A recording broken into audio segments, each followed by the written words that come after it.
नमस्कार मित्रांनो, मी सूरज आपल्या आवडत्या चॅनलवरती माझं गाव पाचल. तर तुम्हाला जो आत्ता हा प्रकार दाखवत आहे तो कोणाकोणाला माहिती आहे मला ज़रूर कमेंट करा.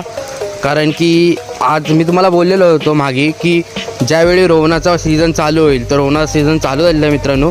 तर अशा प्रकारची रोहनं असतात. मी तुम्हाला बोललो होतो की जेव्हा रोहनं येतील तेव्हा मी नक्कीच तुम्हाला व्हिडिओ करून दाखवेन.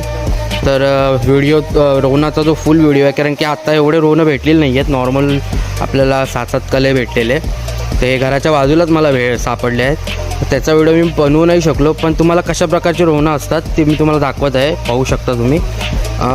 आणि ज्यावेळी आपल्याला म्हणजे फुल व्हिडिओ बनवायचा असेल त्यावेळी आपण निघूत आता रोहनासाठी बाहेर. त्यावेळी मी तुम्हाला संपूर्ण डिटेल्समध्ये दाखवेनच की कशा प्रकारची हे कळ्या असतात किंवा रोहनाची भाजी कशी केली जाते, परत कशा प्रकारे रोहनं काढली जातात, त्याची फुल डिटेल्स मी तुम्हाला नक्कीच व्हिडिओमध्ये देईन. तर अशाच नवीन माहित्यांसाठी आपल्या चॅनलला लाईक करा, शेअर करा आणि कमेंट करा विसरू नका. जय हिंद, जय महाराष्ट्र, जय शिवराय, बाय.